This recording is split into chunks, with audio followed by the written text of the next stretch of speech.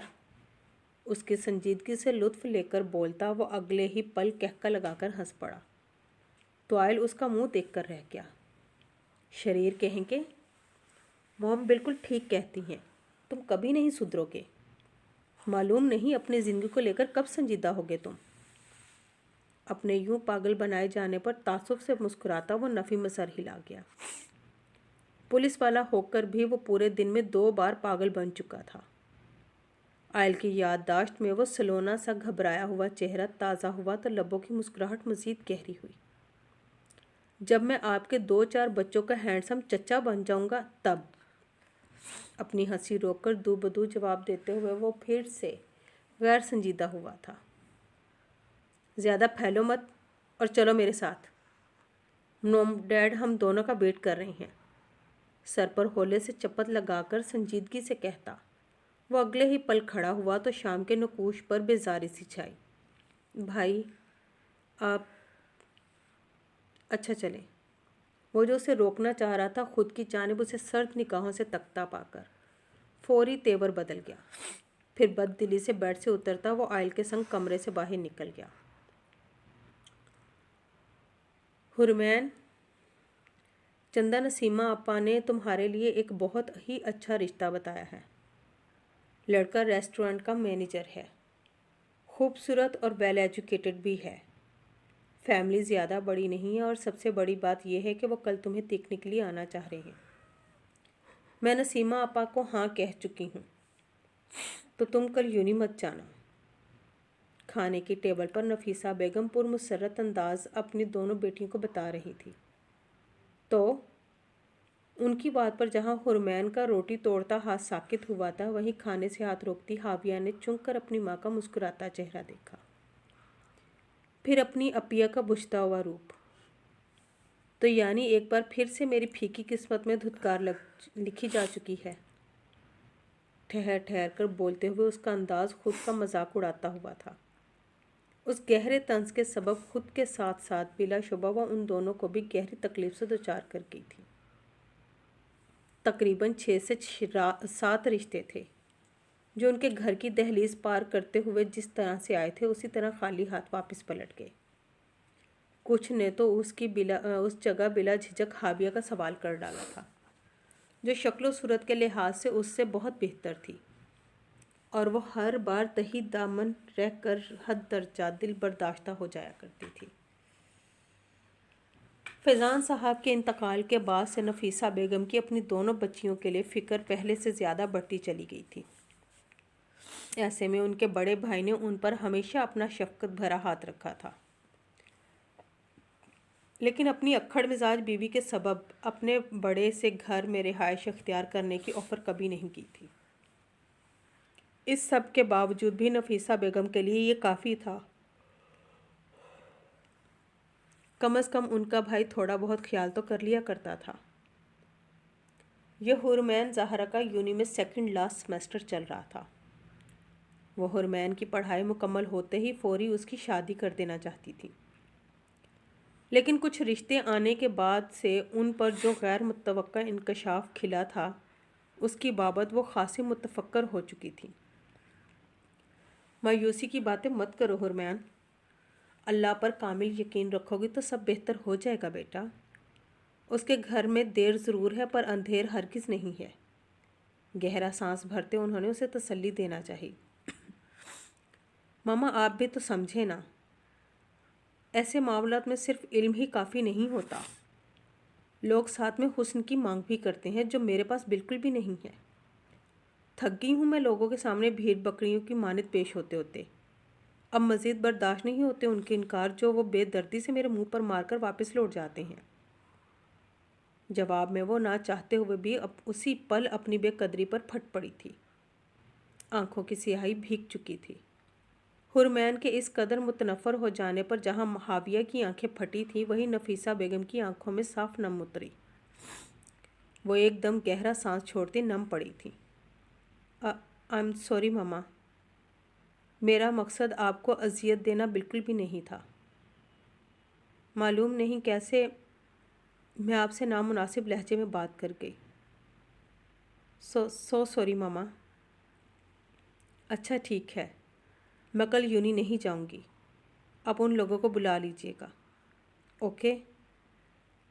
بے اختیار اپنی چیئر ان کے قریب کھینچتی وہ شرمندہ سی گویا ہوئی، تو اس کے یوں ہاتھ تھامنے پر نفیسہ بیگم بکھی آنکھوں سے مسکرائی۔ وہ اپنی بیٹی کا درد سمجھتی تھیں، جب بھی تو اس کی بہتری کے لیے کوشاں تھیں۔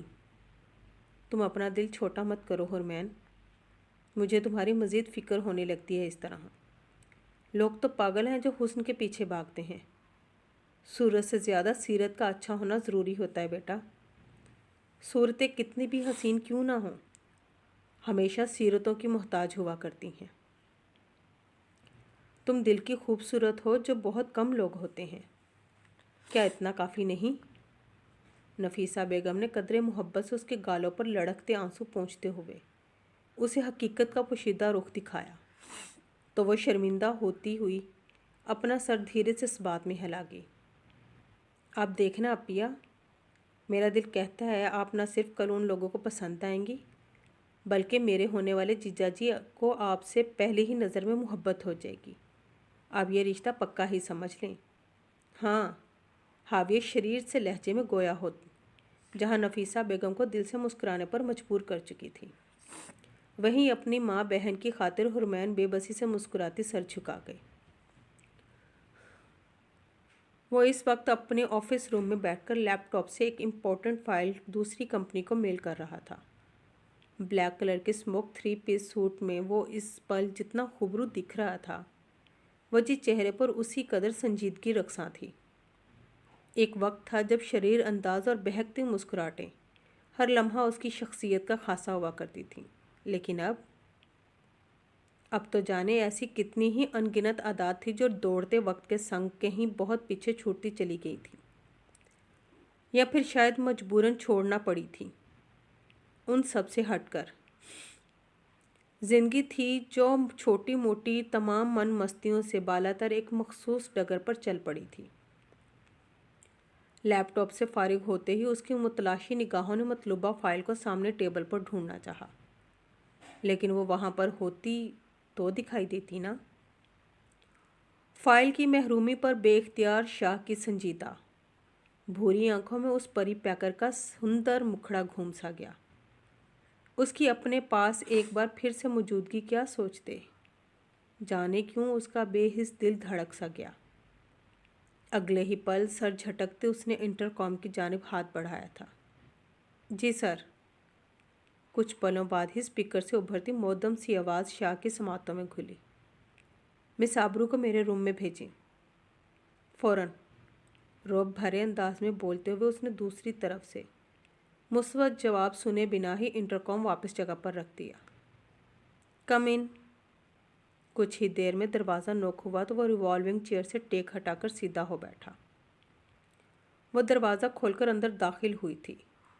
شاہ نے دیکھا تھا، ہلکے گلابی رنگ حجاب میں اس کا چہرہ مزید کھل سا اٹھا تھا، اوپر سے غضب۔ اس کی گہری نیلی آنکھیں جو پلوں میں سامنے والے کو اپنے سحر میں جکڑ سا لیتی تھیں، وہ جنا چاہتے ہوئے بھی یک ٹک اسے تکنے پر محو سا ہو چکا تھا۔ یکلخت اس کے پکارے جانے پر چونکا۔ آپ نے مجھے بلایا تھا سر؟ شاہ کے وجی چہرے پر ایک سرسری سی نگاہ ڈالتے ہوئے اس نے قدرے سادگی سے پوچھا، پھر انگلیوں کو آپس میں ملاتی عادتاً پلکیں جھپکا گئی۔ مقابل کی گہری نگاہوں کی مزید تپش سہنا اس کے بس کی بات کہاں تھی بھلا؟ اس لڑکی کے سحر سے نکلتے شاہ نے بے اختیار بھویں سکیڑی۔ یوں بے وجہ نگاہوں کا جھکا جانا اس کے نزدیک شرم و حیا کم، گریز زیادہ تھا۔ ایسا گریز جو نہ چاہتے ہوئے بھی اس کی حساس طبیعت پہ گراں گزرتا تھا۔ جی؟ آپ نے ابھی تک مجھے فائل تیار کر کے کیوں نہیں دی مس آبرو؟ یہ جانتے ہوئے بھی کہ وہ اس وقت کتنی اہم ہے میرے لیے۔ اس کا جھکا ہوا چہرہ دیکھتے ہوئے کچھ سخت انداز میں گویا ہوا، تو بھاری لب و لہجہ سنتی وہ بے اختیار اس کی سرد نگاہوں میں دیکھنے پر مجبور ہوئی۔